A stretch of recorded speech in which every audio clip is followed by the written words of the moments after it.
Hello guys, welcome. I am Samantha the Introvert, and today I want to give you my personal recap on episode 8 of The Next Prince, so let's get into it. Okay, after their nightly deeds, Kanan is not even hiding the feeling he has for Sharon even in front of Shakri. Shakri knows. Their little romance was spotted by Prince Calvin, who finds it cute that they are hiding it, but he made it known that he won't tell anyone. Then later, Kanin letting Sharon know that he needs Sharon in his room tonight. And I speak for myself when I say that Shakri's reaction to all of this was me. I swear, they're letting us know about their sponsor, and I don't blame them. Put it in there all over in it. Okay, so they're in the library and Sharon is teaching Cannon, but Sharon noticed Cannon is not focusing. So Cannon used the opportunity to get Sharon's attention. Cannon tells Sharon to quiz him on the things that he have to teach him. And if Cannon gets the wrong answer, Cannon has to give Sharon a kiss. But when Sharon asked the question, Cannon kissed Sharon because at this point, Cannon refused to answer just to give the kiss to Sharon. Either that or he truly does not know the answer. And even though Sharon is trying to be professional, Cannon will not let him because Cannon keeps love teasing Sharon. Anyways, during break, Cannon asks some questions about Sharon's life and background. But there is never a moment that Canyon not trying to be sexual even in front of Shakri. And to be honest, it's always in front of Shakri. So Canyon asks Sharon what he usually do for fun and Sharon took Canyon to meet his favorite horse. Hey, have you ever noticed that Sharon only ever smiles when he's with Canyon? Let me tell you, Cinderella, Snow White, and Pocahontas, all of the fairy tale princess tried.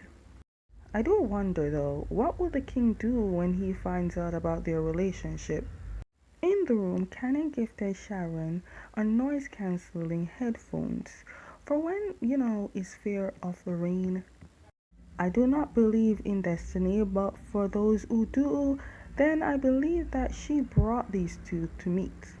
Prince Calvin is having breakfast with the king and telling the king he wishes to go somewhere that I can't pronounce, and the king said he wants to go too. When Canning shows up, the king tells Canning of Prince Calvin's journey, and Canning got excited because he too wishes to go. Then we see Ramil riding his bicycle all while Pete is waiting on him. Ramil then asks Petai why he didn't want to join to ride the bicycle, and Petai said he is sore from last night. But Ramil's father, on the other hand, will punish Ramil by putting the hurt on Petai for something Ramil refuses to do. When Petai gets punished, however, Ramil will try to save Petai because of the love he has for Petai.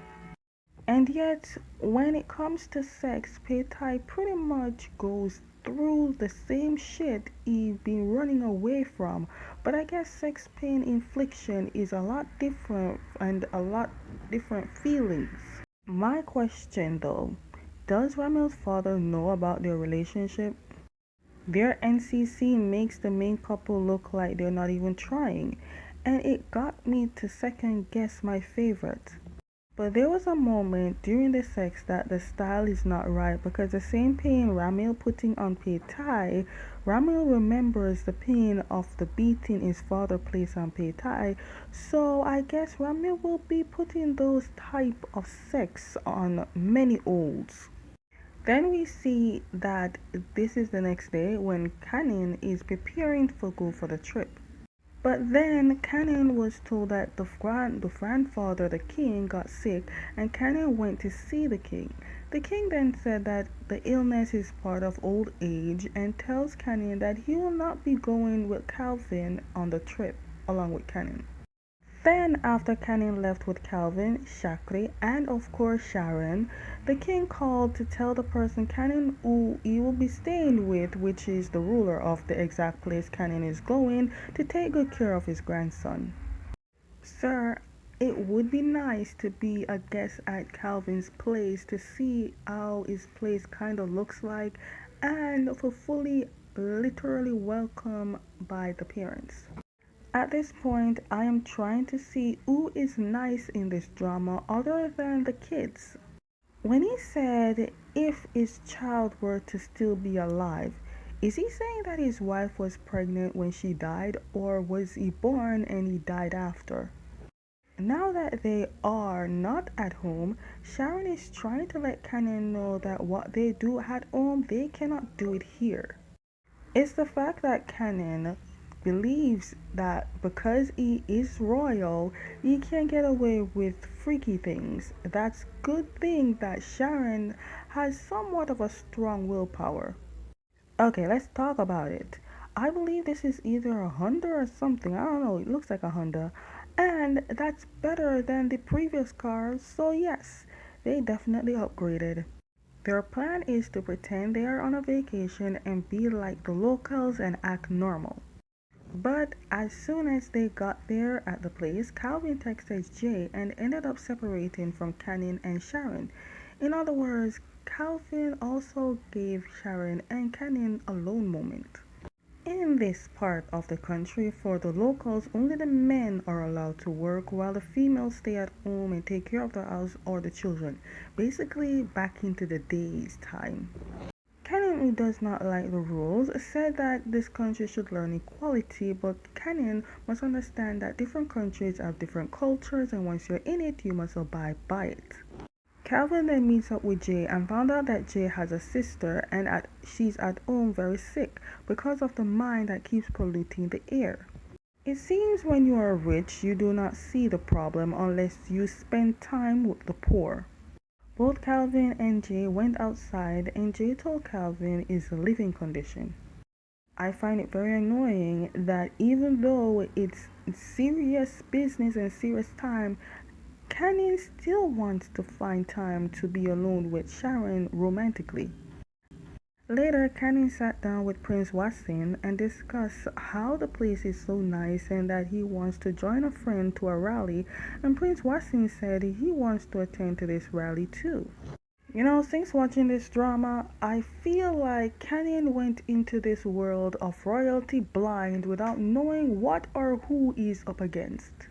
Also, as much as Sharon been into this royalty longer than the king's grandson, the king may be hiding a lot of things from Sharon. It's the time of the protest rally and everyone is surprised to see Canyon there. The fact that Canyon entered this protest without knowing anything is also bad. Everyone is gathering to listen to Jay sing, which is the start of the protest before the actual protest. But some people do not like the presence of Canyon being there. You see, the thing is, the protest is about how the mining has caused dust to affect the locals' respiratory system. But the worst part is Prince Wasim is in charge of the mine, which is ruled under the king, and Canyon is the grandson of the king. And with such action, the people do not like how the royal is treating the people. Things got very out of hand when Canyon steps to speak to the people, and then there is one particular person that started attacking on Canyon, who was protected by his security, begging them to not harm this person. But because it got out of hand, Canyon was forced to leave the area. Honestly, it ended on a cliffhanger, guys, but that's pretty much it of my personal recap on episode 8 of The Next Prince. Just stay tuned for episode 9.